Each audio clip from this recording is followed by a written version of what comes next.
अस्सलाम वालेकुम व्यूअर्स, मैं हूं सर एहसन अब्दुल्ला पटेल। और कॉम्प्लेक्स नंबर का जो असाइनमेंट मैंने आप लोगों को दिया था उसको अब मैं डिस्कस करूंगा। सबसे पहले हमारे पास क्वेश्चन है, the number 1/4 is R dash number. अब आपको ये बात पता है कि हमारे पास 1/4 जो है वो कौन सा नंबर है। देखिए 1/4 जो है ना वो हमारा रैशनल नंबर है। रैशनल नंबर क्या होता है ये सब डिटेल में मैं पढ़ा चुका हूँ। जो कि अपॉन की फॉर्म में लिखा जा सके उसको हम कहते हैं रैशनल नंबर। अच्छा जी, अब वो कह रहे हैं कि √2/3 जो है वो कौन सा नंबर है। जब भी रूट की बात आ जाए तो याद रखें ये ऐसा नंबर क्या कहलाता है, इररेशनल नंबर कहलाता है। ठीक है। अच्छा जी, वो ये कह रहे हैं कि अगर ए बी के बराबर है और बी जो है वो सी के बराबर है तो ए बी सी के बराबर होता है। इस प्रॉपर्टी को हम क्या कहते हैं, इस प्रॉपर्टी को हम ट्रांजिटिव प्रॉपर्टी कहते हैं।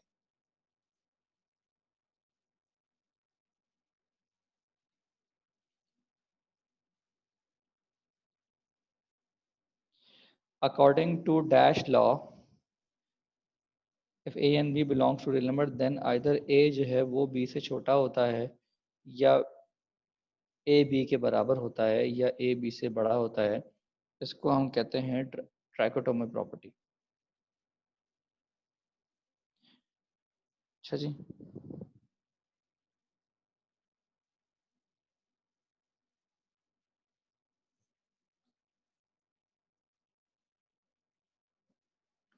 क्वेश्चन नंबर आ जाइए 5 पे।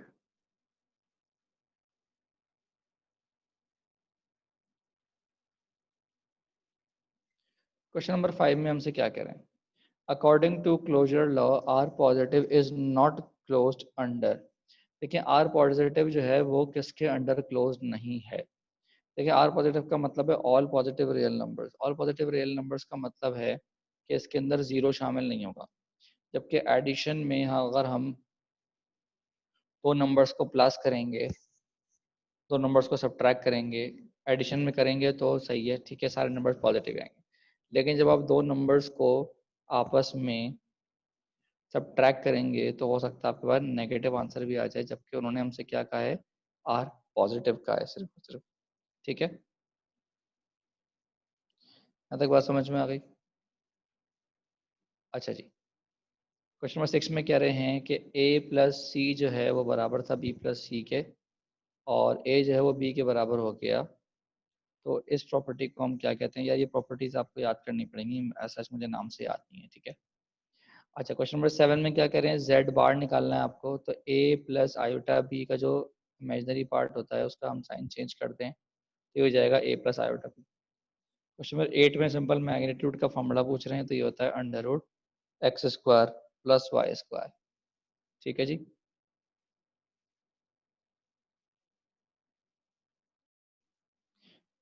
क्वेश्चन नंबर 9 में हमसे कह रहे हैं कि अगर z और z बार एक दूसरे के कॉन्जुगेट हैं तो आप मॉड ऑफ z निकालें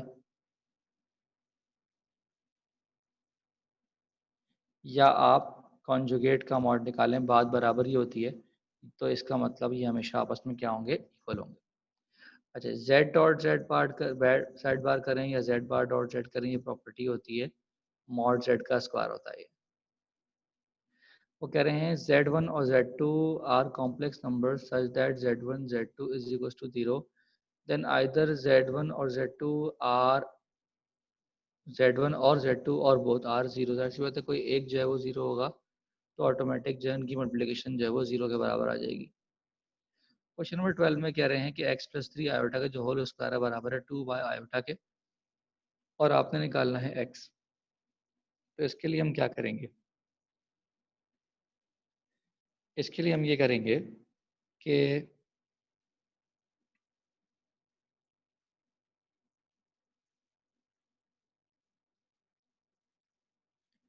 जनाब हमने ये देखा कि x+3 आयोटा का होल स्क्वायर है, तो ये हो जाएगा x² + 6 iota + 9 iota square.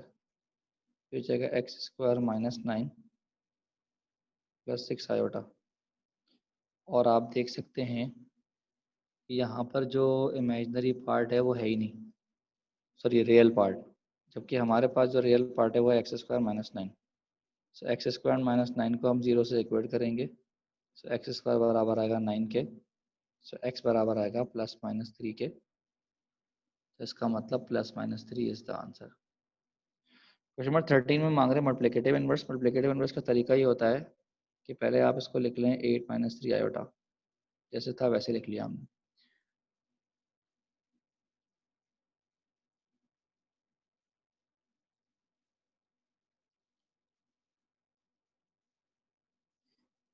Eight minus 3 iota,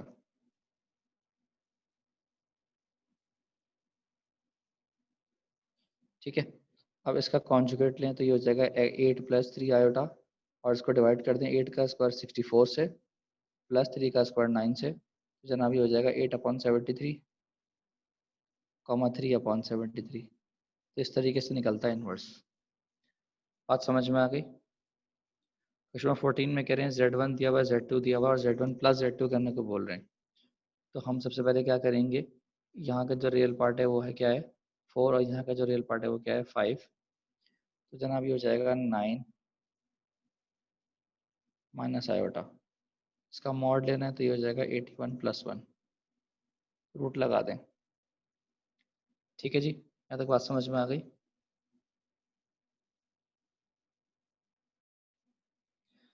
fifteen जो है ना बहुत इजी क्वेश्चन है, सिंपल, दोनों को प्लस करके मॉडुलस लेना है। 16 जो है वो प्रॉपर्टी है Z1 प्लस Z2, ये मैंने समझाया था आपको, ये हमेशा less than and equal to होता है। अच्छा, अब वो इमेजिनरी पार्ट पूछ रहे हैं, x माइनस आयोटा आएगा होल स्क्वायर, तो जनाब ये हो जाएगा ए स्क्वायर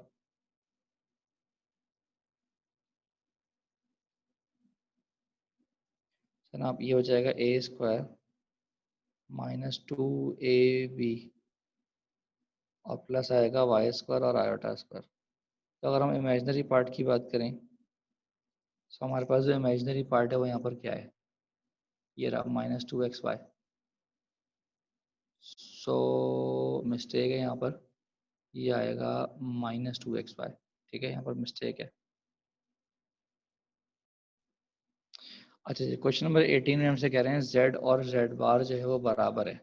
तो ऐसा सिर्फ और सिर्फ तब हो सकता है कि जब वो प्योरली रियल हो, क्योंकि वरना हो ही नहीं सकता। The real part of this, question 19 में पूछ रहे थे, अगर मैं मल्टीप्लाई करूं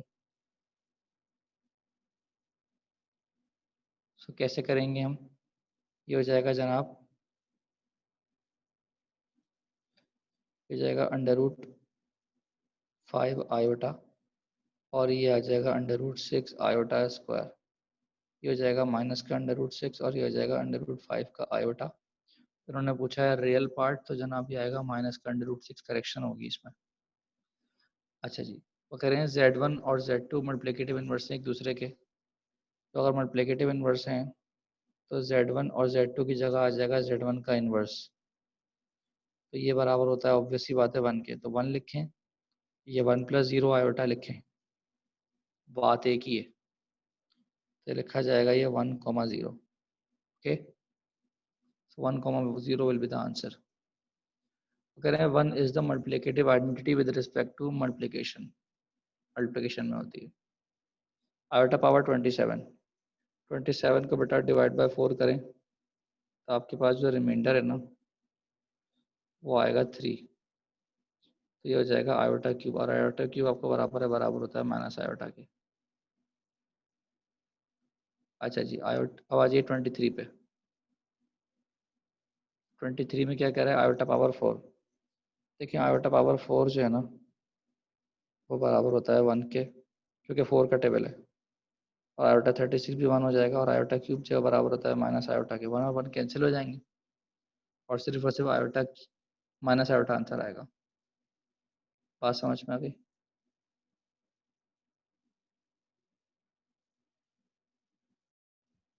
अच्छा जी, 24 के अंदर फैक्टर्स पूछ रहे हैं X square plus Y square के, तो मैंने आप लोगों को पढ़ाए थे, क्या होते हैं जनाब, X plus iota Y into X minus iota Y. वो कह रहे हैं dash is the complex number for which the additive inverse and multiplicative inverse are the same. तो इसका तरीका ये है कि देखिए मल्टीप्लिकेटिव इनवर्स क्या होता है, एडिटिव इनवर्स होता है -x माइनस वाई आयोटा, और मल्टीप्लिकेटिव इनवर्स क्या होता है, X minus Y iota upon X square plus Y square करेंगे बराबर है। तो आपने कुछ भी नहीं करना, आपने सिर्फ और सिर्फ यहाँ पर एक्स और वाई की वैल्यू रख के देखनी है। तो अगर यहाँ पर मैं 1 और 0 रख के देखूँ, सबसे पहले मैं इसको रखता हूँ ऑप्शन ए को, तो ये हो जाएगा जनाब -1 इज इक्वल्स टू 1 अपॉन 1 का स्क्वायर प्लस 0 का स्क्वायर। तो ये सही नहीं है, तो ऑप्शन ए जो है वो गलत हो गया। ऑप्शन बी के लिए चेक करते हैं। ये हो जाएगा जनाब 0 -1 आयोटा, ये हो जाएगा 0 -1 आयोटा डिवाइड बाय 0 का स्क्वायर प्लस 1 का square. -1 iota is equals to -1 iota. तो इसका मतलब बी इज योर आंसर। वो पूछ रहे हैं पाई कहाँ से बिलोंग करता है, पाई बिलोंग करता है इररेशनल से। Every recurring number terminating decimal represents rational number. जैसे मिसाल के तौर पे ये कह रहे हैं 0.333 एंड सो ऑन, या 0.111 एंड सो ऑन, या 0.233 एंड सो ऑन। ठीक है। अच्छा भाई, अब लिखा हुआ है the product of two conjugate complex numbers is always. तो क्या कहना चाह रहे हैं? ये कहना चाह रहे हैं कि z डॉट z बार जो है आपको पता है बराबर होता है मॉड z स्क्वायर के। तो जब आप मॉड z स्क्वायर करेंगे तो ऑब्वियस सी बात है ये हमेशा जो है वो क्या आएगा, रियल आएगा। और अब ये भी कह सकते हैं कि ये हमेशा क्या आएगा, नेचुरल आएगा। स्पेसिफिकली नेचुरल क्यों आएगा? क्योंकि जब आप किसी नंबर का स्क्वायर करेंगे तो वो हमेशा नेचुरल नंबर ही बनेगा। तो इसका मतलब ये कौन सा आंसर है, नेचुरल नंबर है। 7.8 और -7.8 एक दूसरे की एडिटिव इनवर्स है। उसके बाद कह रहा है कि z बार का बार, जब आप किसी z बार का बार करते हैं दोबारा से तो नंबर के ऊपर का फर्क नहीं पड़ता, वापस आयोटा ही आएगा। 31 प्रॉपर्टी है।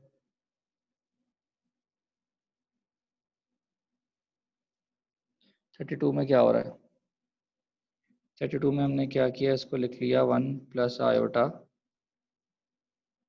का into 1 plus iota whole square. उसके बाद हमने 1 प्लस आयोटा का होल स्क्वायर खोल लिया। किस फॉर्मूले से खोलेंगे? हम फॉर्मूला लगाएंगे A square plus 2ab plus B square.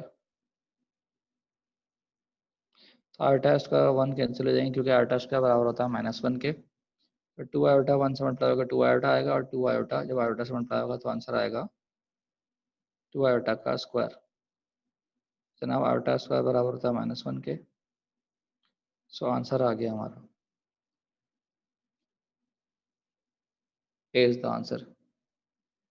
अब 31 के अंदर क्या हो रहा है, 33 के अंदर -1 की पावर है 21/2। इसको आप लिख लें -1 की पावर 1/2 और उसके ऊपर होल पावर लगा लें 21। तो -1 की पावर 1/2 का मतलब है अंडर रूट, और -1 अगर अंडर रूट में तो इसका मतलब आयोटा की बात हो रही है। अब यहाँ पर हम क्या करेंगे, 21 को जो हम 4 से डिवाइड करेंगे तो हमारे पास जो रिमाइंडर है वो आएगा 1। तो इसलिए आयोटा पावर जो 21 है वो बराबर हो जाएगा आयोटा पावर 1 के। बात समझ में आ गई? क्लियर है जी? तो इसका आंसर आएगा आयोटा। अच्छा जी, अब जनाब वो कह रहे हैं iota in polar form can be written. देखें आयोटा जो लिखा हुआ है ना, इसको आप लिख लो 0 + 1 आयोटा। अब इसके अंदर चक्कर क्या है? इसके अंदर चक्कर ये है कि आपके पास जो x की वैल्यू है वो तो 0 है, और जो y की वैल्यू है वो 1 है। उसके बाद आपको याद होगा r का फॉर्मूला। r का फॉर्मूला क्या था, अंडर रूट x² + y²। अगर मैं इस फॉर्मूले को यूज़ करूँ तो r बराबर आ जाएगा 1 के।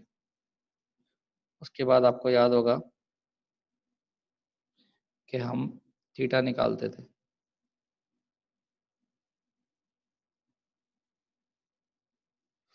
थीटा का फॉर्मूला आपको याद होगा, थीटा का फॉर्मूला था tangent inverse pi upon x.